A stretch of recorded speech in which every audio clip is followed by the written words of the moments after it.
네, 안녕하십니까. 마가복음 강의를 진행하고 있는 유한봉 목사입니다. 네, 오늘은 마가복음 7장과 8장을 공부한 날인데요. 우리 6장 못한 부분 함께 먼저 보시고 7장과 8장을 공부하려고 합니다. 오늘은 너무나 유명한 말씀, 오병이어 사건 아시죠? 그리고 이제 칠병의 사건 함께 이렇게 또 공부할 것이고요.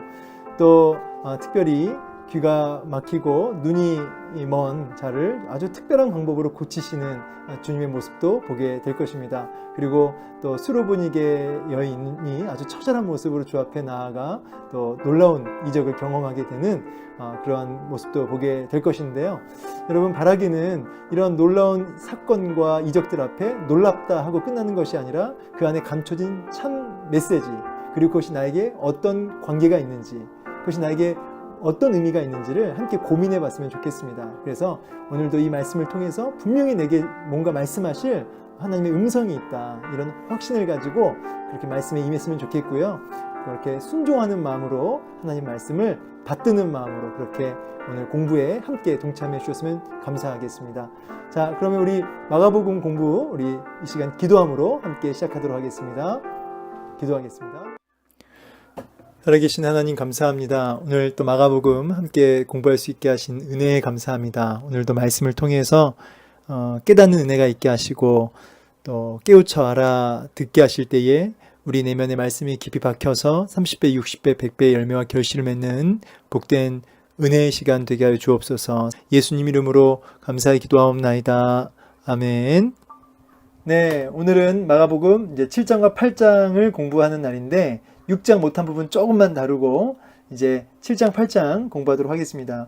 그 6장 못한 그 뒷부분에 오병이어 사건 너무나 유명하죠? 우리 오병이어 사건 너무 유명합니다. 근데 이제 너무나 유명하지만 너무나 그 핵심을 잘 짚지 못하는 본문이 바로 오병이어 사건이기도 해요. 여러분, 오병이어 사건이 갖고 있는 그 메시지의 깊은 그 의미는 사실은 복음의 골자를 담아놓고 있고, 그리고 이제 오늘 이 말씀은 이제 이 요한복음을 가지고 같이 공부하면 훨씬 더 이 오병이어 사건을 잘 볼 수 있을 것 같습니다. 근데 뭐 이제 오병이어 사건 하나만 가지고 뭐 다루기에는 시간이 너무 이제 제한적이니까 뭐 디테일하게는 못하고 이제 역시 핵심만 좀 제가 짚고 넘어가겠습니다. 이제 많은 무리들이 예수님 주위에 지금 모여 있는 건 아시죠? 그래서 수많은 무리들이 예수님을 이제 쫓아오고 있는 상황입니다. 근데 34절, 예수께서 나오사 큰 무리를 보시고 그 목자 없는 양 같음을 인하여 불쌍히 여기사, 이 불쌍히 여기사에서부터 이제 오병이어 역사가 시작되는 거죠. 저는 이제 복음의 핵심이 여기 있다고 생각합니다. 뭐냐면 불쌍히 여기심. 하나님이 불쌍히 여겨 주심으로 시작된 것이 구원의 역사고, 불쌍히 여기심으로 우리에게 허락하신 게 복음이죠. 그래서 불쌍히 여기시는 그 무리들 향한 그 아버지 하나님의 이 애타는 이 마음, 이 선한 목자의 이 마음이죠. 이것이 있었기에 오늘 저와 여러분이 살았고 또 우리에게 복음이 주어진 것이죠. 자, 어쨌든 이 오병이어 역사의 시작도 여기에 있다. 이제 이런 맥락에서 한 가지 적용하자면, 여러분, 우리가 많은 기도의 제목들이 있잖아요. 근데 불쌍히 여겨 주시옵소서. 저는 이 기도가 사실은 제일 중요한 기도가 아닌가. 하나님, 많은 제목들이 있지만 그저 좀 우리 교회를, 우리 가정을, 내 자녀를, 내 인생을 좀 돌아봐 달라고 하는, 좀 불쌍히 여겨 주십시오라고 하는, 긍휼히 여겨 주십시오 하는 이런 호소가 제일 중요하지 않을까요? 네, 믿음의 선배들은 항상 그러했습니다. 불쌍히 여기사 여러 가지로 가르치셨습니다. 자, 이제 중요한 게 이제 오병이어의 배경을 보면 때가 저물어 갔다 그러죠. 이스라엘은 이제 낮과 밤의 기온차가 큰 거 아시죠? 지금 때가 저물어 간다. 이제 점점 이제 기온이 낮아져 가는 거죠. 그리고 빈들이다 그래요. 장소가 빈들이에요. 그러니까 정말 아무것도 없는 허허벌판이라고 보시면 되겠습니다. 그래서 이제 수많은 무리들이 이제 배도 고프고 하니까 이제 제자들이 예수님께 요청하는 거예요. 뭐라고 요청하냐니까 36절에 무리를 보내어 두루 촌과 마을로 가서 무엇을 사 먹게 하옵소서. 아주 합리적인 요청이죠. 일단 예수님을 따르는, 지금 남자만 성인 남자만 5천 명이라고 했잖아요. 그죠? 그러면 이제 여자 애들 뭐 다 합치면 뭐 5천이 뭐예요? 그렇죠? 뭐 10,000명, 15,000명, 20,000명 얼마든지 그 기하급수적으로 숫자가 늘지 않습니까? 그 많은 사람들을 이렇게 뭐 먹일 수 있는 어떤 뭐 그런 게 없다는 거죠. 뭐 돈도 없고. 그러니까 각자가 말로 들어가서 사 먹는 게 제일 합리적인 부분이죠. 이제 이 부분을 사실은 요한복음 이제 6장 쪽에 오병이어 사건을 똑같이 다루는데 거기서는 이제 주님이 의도적으로 빌립에게 먼저 이렇게 얘기를 하시죠. 자, 빌립에게 이제 제자들을 향하여 특히 이제 빌립을 향하여 먹을 걸 너희들이 줘라. 그러니까 이제 빌립이 계산이 엄청 이제 탁탁탁 이제 돌아가는 거죠. 뭐라고 하냐면 200데나리온 떡을 가지고 있어도 200데나리온이 있어도 다 못 먹입니다. 이제 딱 계산이 나오는 거죠. 이제 그런 내용인데 오늘 본문은 조금 이제 그런 게 좀 빠져 있어요. 주님이 너희가 먹을 걸 줘라라고 이제 얘기를 하시니까 뭐 빌립한테 말했다는 말은 안 나오죠. 근데 이제 요한복음에는 빌립이라고 콕 집어서 나와요. 그러니까 제자가 우리가 가서 200데나리온 떡을 사다 먹이리까 약간 어떤 뉘앙스가 있는지 아시겠죠? 말도 안 돼. 뭐 약간 너무 현실을 직시하지 못한 이야기입니다. 약간 이런 뉘앙스가 좀 담겨져 있지 않을까요? 제가 계산 써놨는데 아주 정확한 계산이죠. 200데나리온 떡 이것 갖고도 안 된다는 거예요, 사실은. 200데나리온 여러분 그 한 데나리온이 한 노동자가 이제 하루 받는 품삯이죠. 그러니까 200데나리온이면 이제 얼마하다 할 수 있겠어요. 그 큰 금액으로도 안 된다 이 말이에요. 여기는 200데나리온의 떡을 사다 먹이리까 이렇게 나와 있지만 이제 요한복음 가면은 그걸로도 안 됩니다 이렇게 나와 있어요. 자, 그러니까 주님이 의도적으로 38절에 너희에게 떡 몇 개나 있는지 가서 보라 이렇게 말씀하십니다. 그러니까 떡 5개, 물고기 2마리가 있더이다. 이제 여기도 이제 요한복음 보면은 이제 한 소녀가 이제 자기가 갖고 있었던 도시락을 내놓는 이제 장면이죠. 여러분 먼저 주님의 이 질문이요. 너에게 떡 몇 개나 있는지 가서 보라. 이걸 왜 시키셨을까요? 굉장히 저는 의도적이다라고 할 수 있습니다. 뭐냐면 nothing, 없다는 거를 아무것도 해줄 수 있는 게 없다. 이 수많은 무리들을 먹일 수 있는 그 어떤 것도 없다는 것을 자각하게 하는 거죠. 여러분 우리가 주님 따라가고 제자로 살아갈 때 사실 우리 주님께서 늘 우리로 하여금 즉시하기 원하시는 게 뭔지 아십니까? 그건 뭐냐면 nothing이에요. 난 아무것도 아닙니다. 이걸 이제 너무나 다 아시는 말로 바꿔서 얘기하자면 이제 자기 부인, 자기 절망 이런 의미죠. 정말 우리가 무엇을 줄 수 있는 사람들이 아닙니다. 우리는 할 수 있는 거 우리가 할 수 있는 것이 아닙니다. 이렇게 철저하게 나를 부정하고 하나님만을 의존케 하는 거죠. 나는 티끌입니다. 나는 먼지입니다. 하나님 은혜 아니면 할 수 없습니다. 제자들로 하여금 이거를 훈련시키시는 거예요. 떡이 몇 개나 있는지 가서 봐라. 없다 이거죠. 없다. 주님이 푸른 잔디 위에 앉히십니다. 제가 여기 시편 23편 써놨는데 이 본문의 이미지가 오병이어 사건의 그 이미지 자체가 어떤 이미지냐면 시편 23편의 이미지랑 겹치죠. 여호와 나의 목자시니 내게 부족함이 없으리로다 하면서 푸른 풀밭에 나를 누이시며 푸른 풀밭에 그 양떼들을 누이시며 정말 그 쉴만한 물가로 인도하시고 그 아름다운 꼴을 먹이시는 그 목자 선한 목자의 모습이 이미지가 오늘 이 오병이어 사건에도 그대로 담겨져 있는 거죠. 그래서 이제 하늘을 우러러 먼저 축사하시고요. 그리고 떡을 떼어 제자들에게 주었다 그래요. 이 떼다라는 단어가 여러분 그 성찬식 할 때 우리 예수님께서 제자들 모아놓고 최후의 만찬 하실 때 그때 떡과 포도주를 나누어 주시면서 떡을 떼어 할 때 그 떼어하고 이 떡을 떼어 같은 의미죠. 같은 단어죠. 떼다. 여러분 우리 예수님께서 십자가에서 못 박히시고 채찍에 몸이 이렇게 찢기시고 이런 그 몸에 온몸이 찢겨져 나가는 여러분 그 떡이 떼어라고 할 때 이 떼어가 찢겨지다 의미예요. 찢다 의미입니다. 예수님의 그 육체가 참 만나이시고 참 생명의 떡이신 예수님의 육체가 찢겨지심으로 우리가 그것을 먹고 살았죠.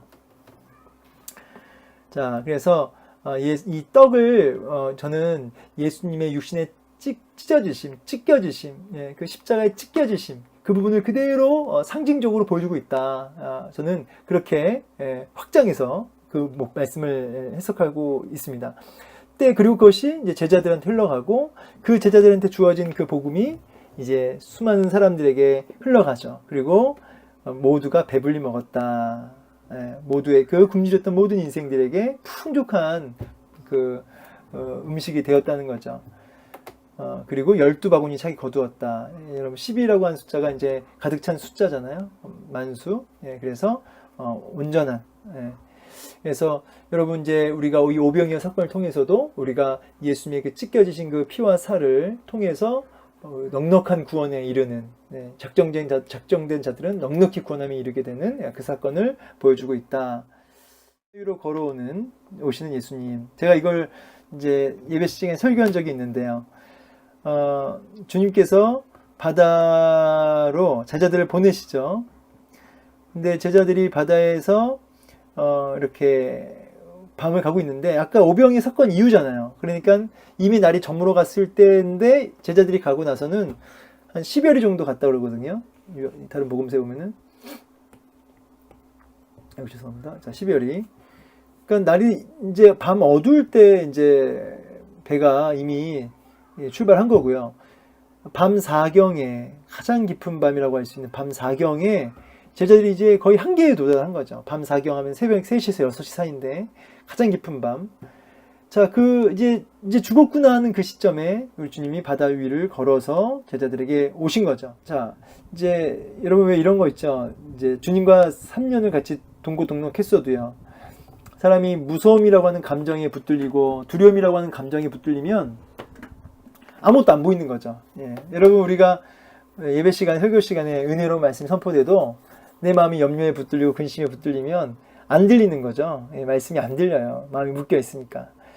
그러니까 유령이다 라고 소리치니까 주님이 안심하라 내니 두려워하지 말라 라고 선언하십니다. 그들의 마음에 평강을 가져다 주십니다.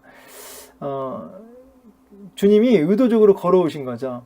이 바다, 이 어둠의 권세가 이 악령의 초소라고 이렇게 상징되어지는 그 당시에 통념으로 악령의 초소로 여겨졌던 그 바다가 제자들을 지금 3km 들고 있어요. 그런데 주님이 발로 밟고 오시는 거죠. 뭐예요? 마귀의 권세를 깨 부수면서 제자들을 건지러 왔다. 나 예수가 단순히 너희들 배 채우러 온 자가 아니라 바로 마귀의 권세, 바다의 권세, 어둠의 권세, 사망의 권세를 깨 부수러 그리고 너희 그곳에서 건져내러 온 자가 바로 나 예수다 라고 하시는 이 땅에 주님이 왜 오셨는지에 대한 자기 계시가 아주 잘 드러난 본문이 오늘 본문이죠.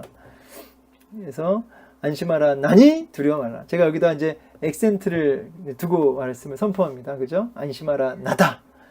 너희들은 약하고 너희들은 참으로 허무하고 절망하고 죽음의 권세 앞에 아무것도 할 수 없지만 그러나 나는 전능하고 나는 정말 죄와 사망의 권세를 능히 이길 수 있는 구원의 하나님 되신다라고 하는 그러면서 안심하라 내니 두려워하지 말라.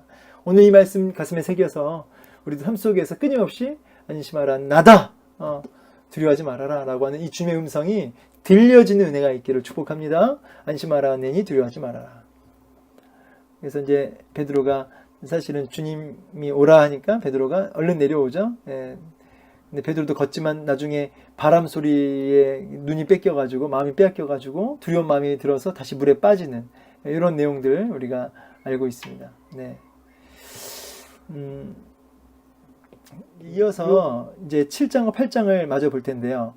7장 이제 오늘은 이제 정결 논쟁이라고 제가 이제 7장부터는 이제 장로들의 그런 전통을 가지고 시비를 거는 모습을 보게 됩니다. 예수님의 인기가 막 하늘 높은지 모르고 올라가니까 예루살렘 이제 총회 본부에서 이제 일종의 이제 그 조사위원회를 파견합니다. 조사위원회를 파견해서 예수님께 이제 모여든 겁니다. 이 모여들었다가 뭐 어떤 믿음으로 모여든 게 아니고요. 이제 신문하기 위해서 뭐 조사 차원에서 모여들었다는 거죠. 자, 그래서 모여들어서 하는 말이 뭐냐면, 지금 당신 제자, 예수님 제자 중에 지금 씻지도 않고 손 씻지도 않고 떡 먹는 거 지금 현장에서 발견됐습니다. 현장 범죄 써놨잖아요. 현장에서 지금 봤습니다. 라고 하면서 지금 딱 걸렸다 이 말이에요. 딱 걸렸다. 예수님 뭐 빌미를 지금 찾고 있었는데 딱 걸린 거죠. 예. 그러면서 하는 말이, 예, 지금 유대인들이 지금 장로들이 세운 그 전통을 지금 지키지 않고 말이지, 그 손도 안 씻고 먹었다니 이 말이에요. 당시에 바리새인과 모든 유대인들이 지켰던 장로들의 전통이라는 게 있었습니다. 이 전통이라고 하는 것은 뭐 여러 가지가 있겠지만, 이제 한마디로 성경에 나오는 율법들에 대해서 이제 더 잘 지키기 위해서 그 종교 지도자들이 거기에 이제 여러 가지 계명들을 더 만든 거예요. 디테일하게. 의도는 뭐예요? 의도는 하나님의 율법을 더 잘 지키기 위해서. 그런데 이게 이제 내용은 싹 빠지고 형식만 남아버린 게 문제인 거죠.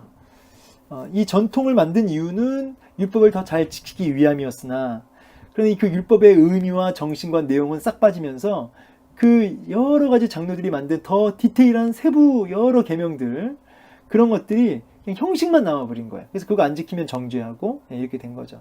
사실 이것도 이제 손 씻는 것도 이 구약의 정결 예식에 대한 율법을 근거로 그걸 잘 지키려고 만든 그런 전통이라고 볼 수 있겠습니다. 그런데 그것 때문에 오히려 그 정결의 의미는 이제 사라져 버리고, 어떤 거룩과 깨끗함의 의미는 사라져 버리고, 손 씻었냐 안 씻었냐 이 형식만 남아 버린 거예요. 그렇죠? 뭐 시장에 돌아와서 또 물을 뿌리지도 않았다.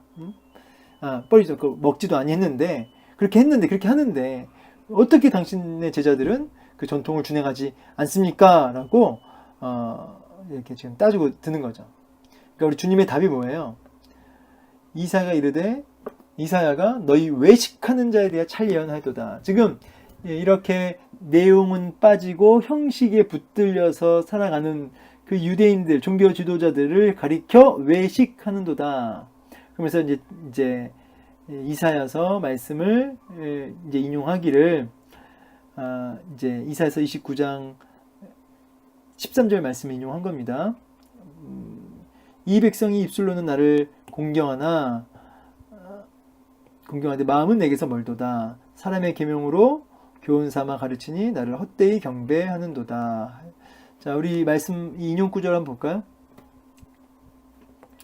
이사야서 29장 13절 말씀 읽어드리면, 주께서 가라사대 이 백성이 입으로 나를 가까이하며 입술로 나를 존경하나 그 마음은 내게서 멀리 떠났나니 그들이 나를 경외함은 사람의 계명으로 가르침을 받았을 뿐이라. 자, 이 부분을, 이런 외식에 대해서 마태복음 23장 25절에서 28절 한번 읽어보면, 화 있을진저 외식하는 서기관들과 바리새인들이여, 잔과 대접의 겉은 깨끗이 하되 그 안에는 탐욕과 방탕으로 가득하게 하는도다. 26절, 눈먼 바리새인이여 너는 먼저 안을 깨끗하게 하라. 마음을 얘기하죠. 그리하면 겉도 깨끗하리라. 화 있을진저 외식하는 서기관들과 바리새인들이여, 회칠한 무덤 같으니 겉으로는 아름답게 보이나 그 안에는 죽은 사람의 뼈와 모든 더러운 것이 가득하도다. 이와 같이 너희도 겉으로는 사람에게 옳게 보이되 안으로는 외식과 불법이 가득하도다. 결국은 우리 주님께서 말씀하시는 것은 우리의 속사람이 정결하고 거룩해야 된다는 거죠. 제가 이제 이게 뭐냐면, 여러분 구약의 법궤를 주셨잖아요. 그런데 그 법궤는 사실 그 법궤 안에는 하나님의 임재와 그 통치와 다스림의 의미가 있죠. 그런데 그 법궤의 내용이 중요한 거죠. 그죠? 그 내용을 가르치고 그 말씀에 순종하고, 그런데 그 내용의 그 순종과 가르침은 없어지고 그냥 껍데기, 그냥 법궤 자체가 오면은 우린 전쟁에서 이긴다. 그래서 왜 그 블레셋과 전쟁이 일어났을 때 법궤를 가지고 오잖아요. 이제 이겼다. 근데 이겨요, 져요? 지죠? 대패합니다. 그러니까 여러분, 이런 껍데기만 남은 거예요. 그 말씀의 그 의미와 그 법궤 안에 있는 그 율법과 그 율법의 내용과 그 가르침은 없고 그저 그냥 이 종교적인 법계, 종교적 예수, 종교적 하나님, 그냥 그런 형식만 남은 거죠. 그 안에 사랑도 없고 정신도 없고 순종도 없는. 여러분 예배 안에 여러 형식들이 있어요. 형식을 무시하는 건 아닙니다. 형식은 있어야 돼요. 그런데 그 형식의 의미와 어떤 정신과 내용이 빠지고 그렇게 해야만 하니까 하는 모든 형식들은 이런 문제가 있는 거죠. 우리가 예배 시간에 하고 있는 여러 예전들이 있죠. 그 의미를 아셔야 돼요. 예, 그냥 하는 거니까 한다 이러면 안 되고 그 의미를 공부하시면서 이해하시면서 할 때 그것이 의미 있는 거지. 왜 이렇게 하는지도 모르고 그냥 따가는 것은 여러분 그것은 어떻게 보면은 오늘 유대인들에게 책망하신 이 음성은 똑같습니다. 그러니까 이제 그런 형식만 남고 본질이 빠져버릴 때 이 비본질적인 것에 목숨 걸고 이제 싸우는 일이 벌어지는 거죠. 네. 네. 회칠한 무덤 한번 보고 갈까요? 회칠한 무덤. 이게 이제 유대인들의 종교 지도자들의 영적 상태인데요. 한번 회칠한 무덤 한번 볼까요? 네. 네. 이제 여기 보면은 회칠한 무덤이 나옵니다. 이게 지금 다 회칠한 무덤이에요. 네. 지금 확대해서 볼까요? 이렇게 엄청나게 많죠. 이 회칠한 무덤으로 여기 있는 건 요거는 이제 차고요. 혹시라도 오해하실까봐 이런 건 다 차잖아요. 이거 말고 이제 이렇게 이런데 회칠한 무덤들이 이제 왜 있었냐면 좀 더 크게 확대해서 보여드릴게요. 네, 그렇죠. 이렇게 확대해서 회칠한 무덤이 왜 있었냐면 이건 이제 유대인들이 예루살렘 성으로 이제 가야 되잖아요. 올라가야 되잖아요. 제사 드리러. 그런데 올라가는 길에 이제 이 무덤을 밟으면 부정해지잖아요. 시체 썩은 게 있는 그 무덤이니까 그 예배를 드리러 갔는데 부정한 것을 밟으면 부정해지니까 그를 잘 안 밟고 가야 돼요. 그죠? 그러려니까 이제 체크를 하는 거야. 안 밟으려고. 그래서 무덤 겉에다가 이제 하얀 석회질을 칠하는 거죠. 이렇게 하얗게 페인트 칠을 하는 거예요. 그러면은 이제 빛이 비치고 하면 이게 딱 반사되면서 아주 하얗게 되거든요. 더 눈이 부시게. 그래서 일단은 이제 구별되고요. 안 밟으려고. 겉은 이제 하얗고 막 빛까지 나니까 얼마나 이제 좋아 보입니까? 그러나 그 속은 시체 썩은 것으로 가득하다 이 말이죠. 그래서 유대인들이 이제 그 암을 안 밟으려고 회를 칠하게 됐는데요. 이 무덤에다가 이 평토장이라고 하죠. 이 평토장 평평하게. 근데 이제 주님은 이 평토장 회칠한 무덤을 보면서 이것이 너희들의 영적 상태다 라고 고발하시는 거죠. 네, 입술만 아니라 마음이 중요하다. 자, 제자들의 그 깨달음이 없는 그런 둔감한 모습들을 주님이 여전히 책망하십니다. 제가 여기다 써놨는데요. 계시 의존적 사색이라고. 이거 이제 믿음의 선배들이 정말 중요하게 강조했던 표현이에요. 계시 의존적 사색. 날마다 하나님 말씀에 민감해지려고, 하나님 평가에 민감해지려고 이들이 했던 방법 중에 하나가 뭐냐면 계시 의존적 사색이라는 거예요. 우리 선배들이 했던 게. 항상 하나님 말씀을 가지고 고민하고 현장에서 적용하려 들고 말씀에 빗대어서 말씀에 비추어서 상황을 해석하는 이런 계시 의존적 사색을 고민을 했다는 거죠. 그래서 하나님 평가에 민감해지기 위해서. 근데 그렇게 안 하면 둔감해지는 거예요. 깨달음이 없느냐? 설교를 들어도 깨달음이 없는 거예요. 예. 그러면서 이제 정결 예식에 대한 그 핵심을 얘기하는 거죠. 음식을 뭐 손 안 씻고 먹어서 더러워지 그게 아니다. 그 손으로 안 씻고 먹어도 그 음식은 하나님이 정한 음식이고 하나님이 주신 모든 음식물은 깨끗한 거고 그리고 먹으면 배로 들어가서 뒤로 나간다. 그죠? 그러니까 진짜 사람에게 더러운 건 뭐냐면 속에 있는 마음이다. 마음. 그 마음에 특히 악한 생각, 음란, 도둑, 살인, 간음, 탐욕 이런 것들, 사람 속에서 나오는 악한 생각들이 그 사람을 더럽게 하는 거지. 뭐 손 안 씻고 먹었다고 더러워지고 그게 아니다. 핵심을 짚어라, 핵심을. 주님이 이렇게 정확히 핵심을 짚으시죠. 그래서 우리 주님이 뭐라고 합니까?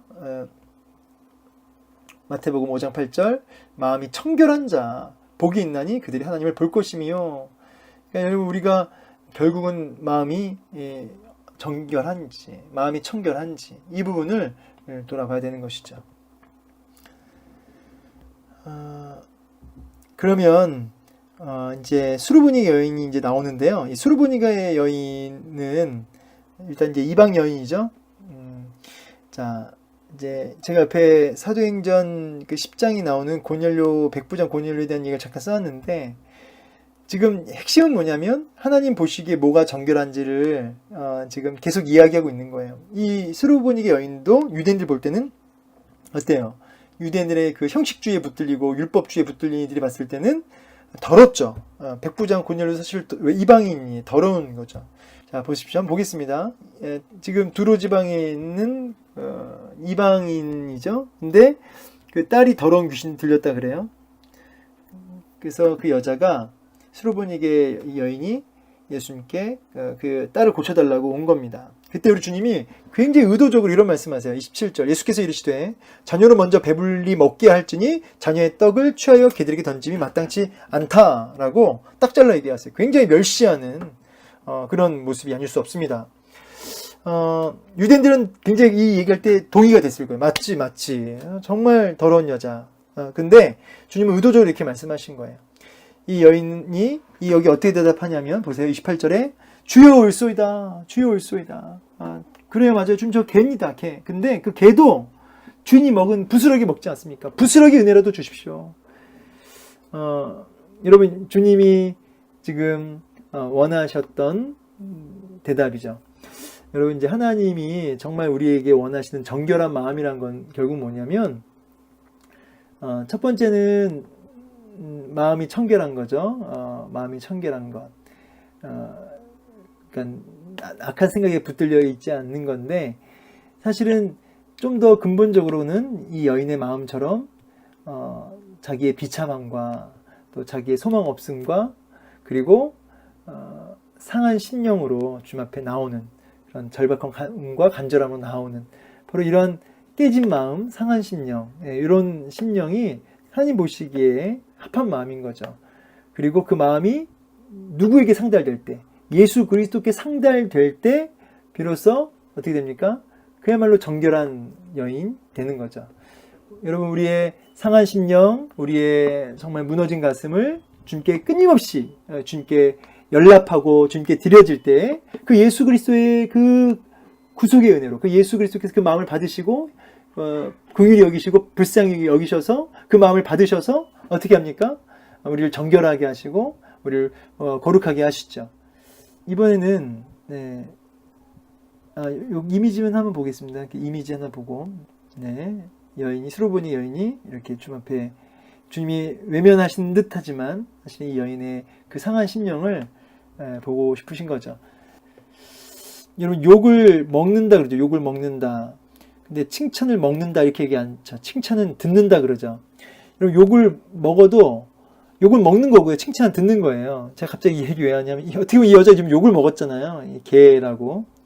그런데 욕을 잘못 먹으면 막 화를 내고 그렇죠? 막 분노하고 뭐 이런 사람이 다 있어 나가겠죠. 그죠? 근데 이 여자는 욕을 잘 먹었어요. 그러니까 어떻게 돼요? 은혜를 입죠. 성장을 해요. 여러분 진짜 욕을 잘 먹으면 성장합니다. 근데 욕을 잘못 먹으면 분노하고 터트리고 그렇죠? 욕은 먹는 건데 먹으려면 잘 먹어야 돼요. 그래서 잘 먹으면 성장합니다.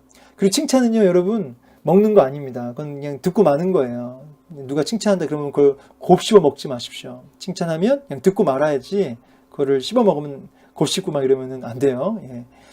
이 여인이 욕을 잘 먹었다. 제가 뭐 진리는 아니지만 그냥 상식 안에서 좀 이런 지혜를 가지고 좀 생각해 봤으면 좋겠다는 거예요. 그래서 여러분 저와 우리 모두가 욕 먹을 일이 있지만 이왕 먹을 때 잘 먹자. 이제 오늘 이제 두 번째가 이제 보면은 이제 갈릴리 호수. 이 갈릴리 호수가 이제 사실은 이방의 갈릴리라고도 얘기하잖아요. 이제 이미지를 하나 보면은 이제 이게 갈릴리 호수잖아요. 갈릴리 호수. 근데 갈릴리 호수인데 이제 데가볼리가 이방 지역이고요. 그러니까 지금 오늘 본문에서 나오는 그 병자를 고치는 갈릴리는 이제 이쪽이죠, 그렇죠? 이쪽. 그러니까 이방인들이 있는 쪽에 붙어 있는 갈릴리예요. 그래서 갈릴리라고 했을 때 무조건 다 유대인이다 이렇게 말하면 안 되고 이방인 데가볼리 지역 쪽에 붙어 있는 갈릴리면은 거기에는 이제 이방인들이 주로 거주하는 곳 이렇게 이해하시면 되겠습니다. 자, 그래서 여기 갈릴리 호수, 그러니까 이제 이방인들이 모여 있는 호수라고 보시면 됩니다.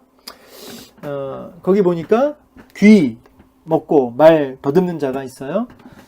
근데 주님이 그 사람을 따로 데리고 손가락을 그냥 양 귀에다 넣고 침을 뱉어서 그 혀에 손을 대시고 또 막 탄식하시면서 에바다 소리치시니까 열려라 이런 뜻이죠. 근데 그 사람이 나왔어요. 굉장히 뭐랄까 아주 특이한 장면이에요. 제가 여기다 써놨지만 특이하다. 근데 이제 이렇게 하신 이유가 뭐라고요?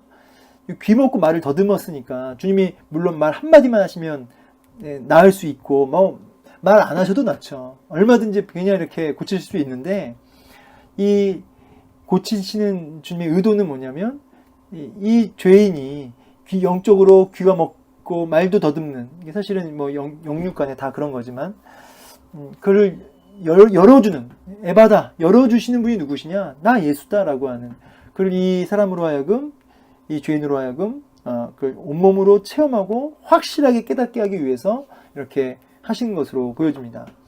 오늘도 이 주님께서 주님이 누구신지 확실하게 깨닫고 체험하라고 이렇게 우리에게 가끔씩 참 아주 특별한 방식으로 아주 특이한 그 역사하심으로 우리 삶 속에 그런 주님의 그 이끄심과 인도하심이 있을 때가 있습니다.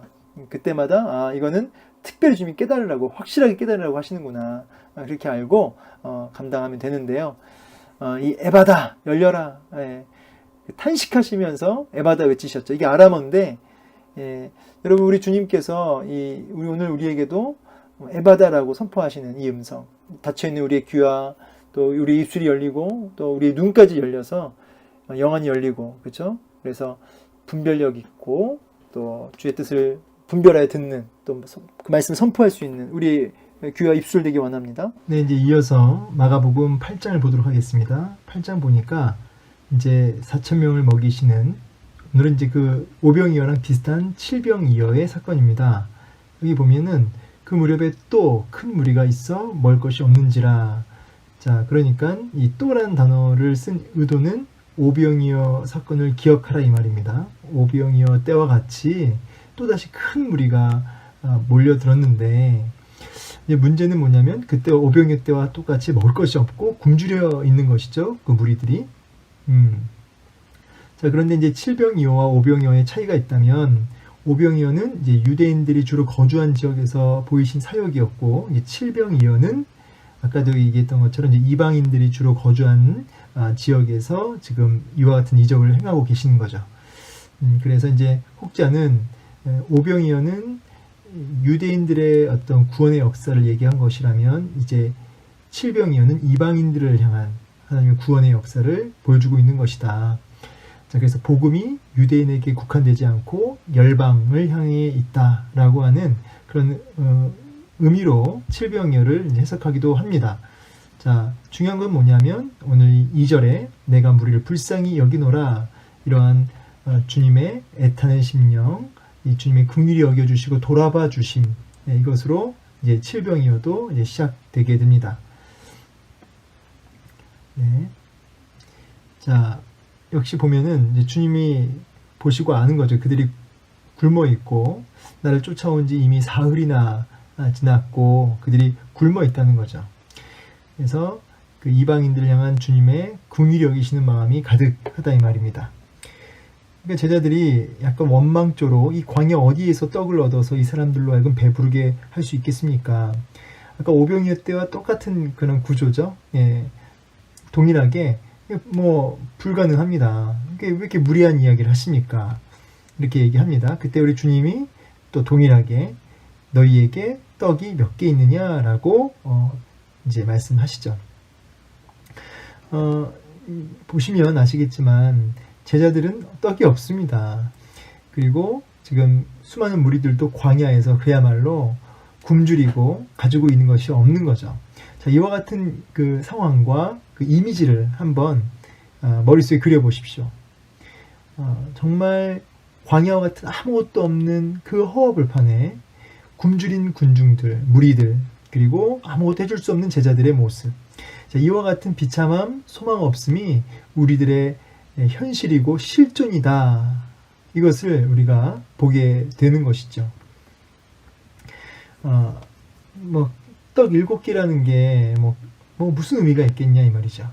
그러니까 아무 소망이 없고 대안이 없는 바로 그 상태가 우리의 상태다라는 것을 이야기하고 계시는 것이죠.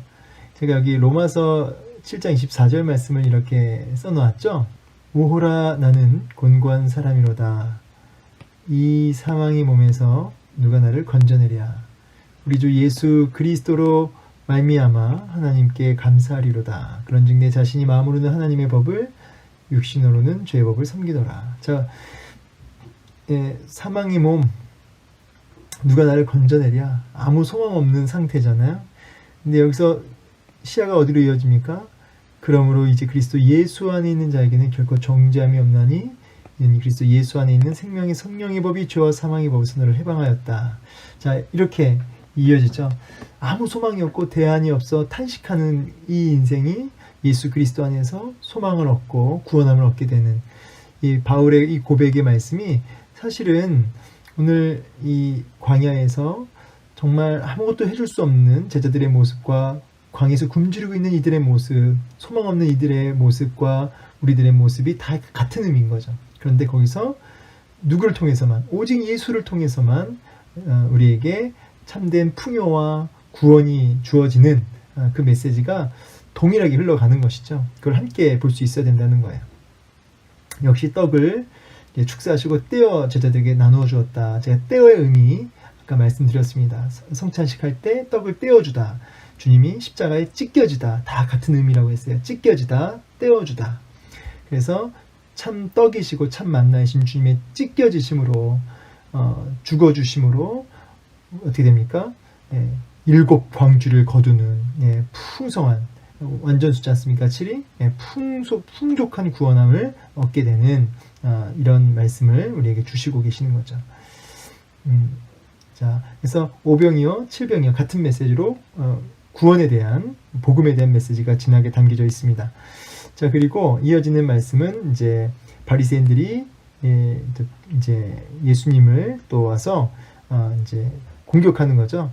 그리고 그 표적을 구할 때 주님이 탄식하시면서 이 세대가 어째 표적을 구하느냐라고 하는 주님의 안타까운 말씀.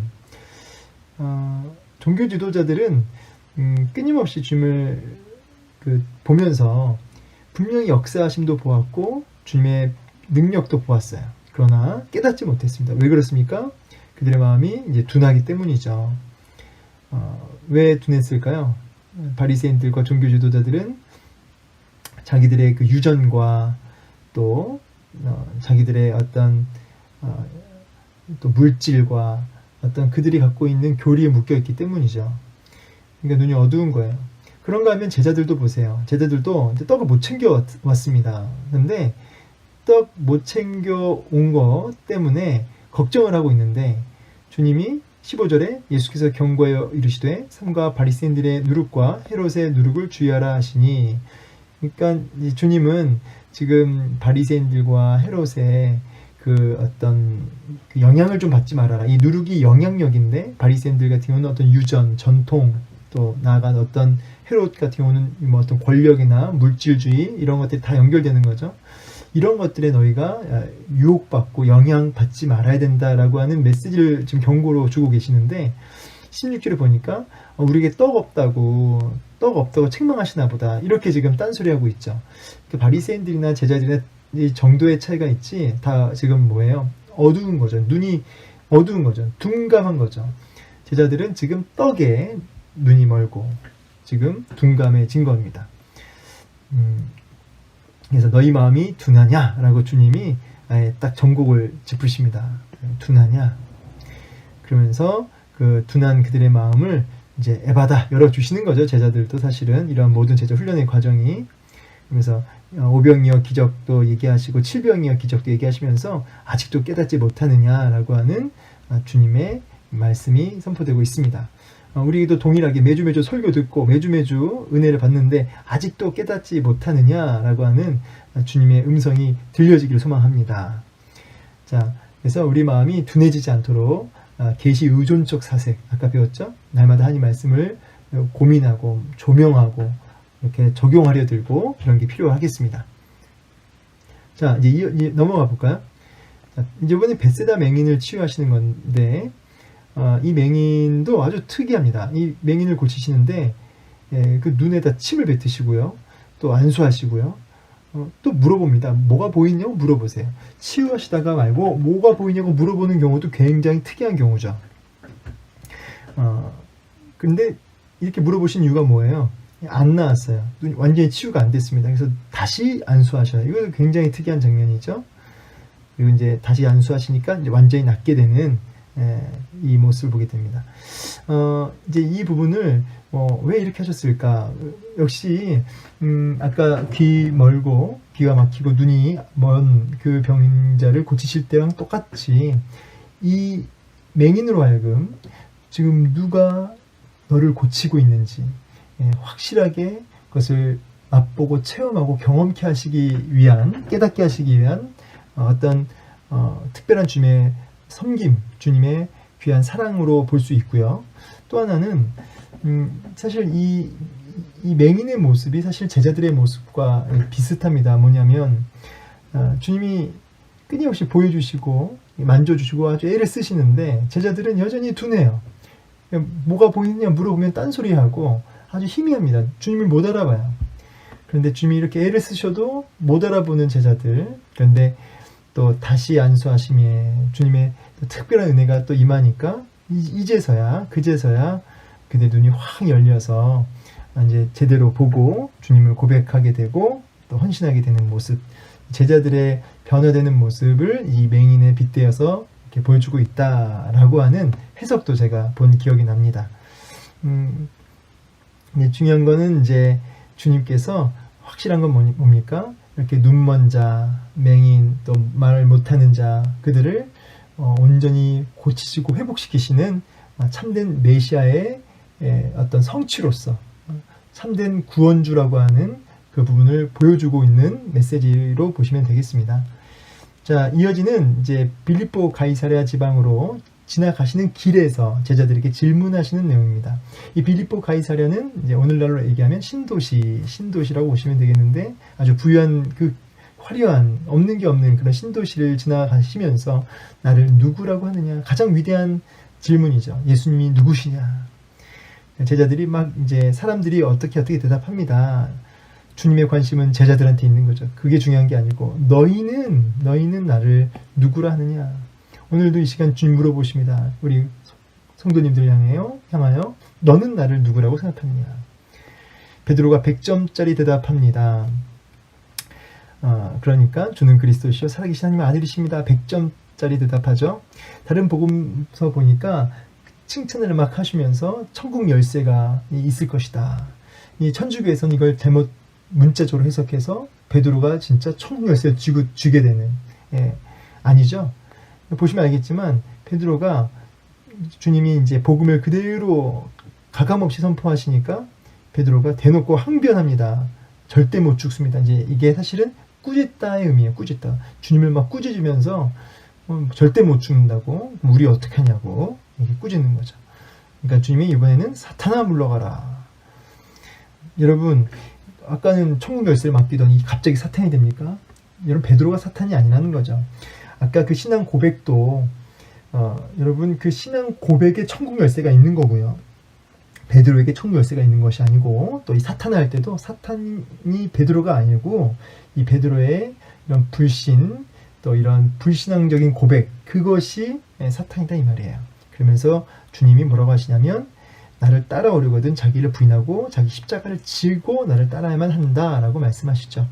여러분, 여기 자기를 부인하는 게 어떤 걸까요? 자기를 부인한다. 제가 이렇게 화살표를 해놨는데 하나님의 일을 생각하지 않고 사람의 일을 생각하는도다. 이걸 거꾸로 하면 돼요. 무슨 말이냐? 우리가 사람의 일을 생각하지 않고 하나님의 일을 생각하는 그것이 뭡니까? 자기 부인이죠. 여러분 우리 날마다 살아갈 때 사람의 일이 아니라 하나님의 일을 먼저 생각하는, 먼저 그의 나라와 의를 구하며 살아가는, 그 앞에서 죽어지고 순종되어지는 이런 자기 부인이 있어지기를 소망합니다. 네, 그러면서 이 약하고 음란한 세대에서 끝까지 자기를 부인하고 자기 십자가를 지고 정말 이 복음을 부끄러워하지 않고 살아야 한다. 그렇지 않으면 나도 마지막 심판대 앞에서 너희 부끄러워할 거야 라고 하는 말씀으로 오늘 8장이 마무리가 되겠습니다.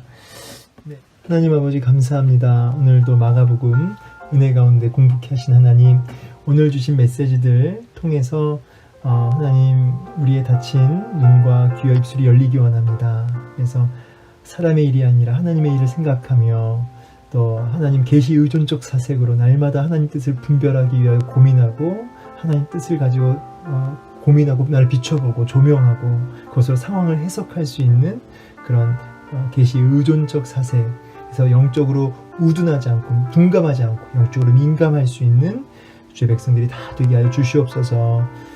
참 유혹이 많고 악한 세상 속에서 끝까지 주님 뒤를 바짝 쫓아갈 수 있는 정말 자기 부인하고 나아갈 수 있는 참 제자가 다 되기 원합니다. 오늘도 그렇게 수로보니게의 여인처럼 그렇게 상한 심령으로 정말 절박한 마음으로 주님께 나아가는 우리 모두가 되게 하여 주시옵소서. 우리를 구원하시는 우리의 참 목자 되시는 예수 그리스도의 이름으로 믿고 기도하옵나이다. 아멘. 네, 여러분 수고 많으셨습니다. 감사합니다.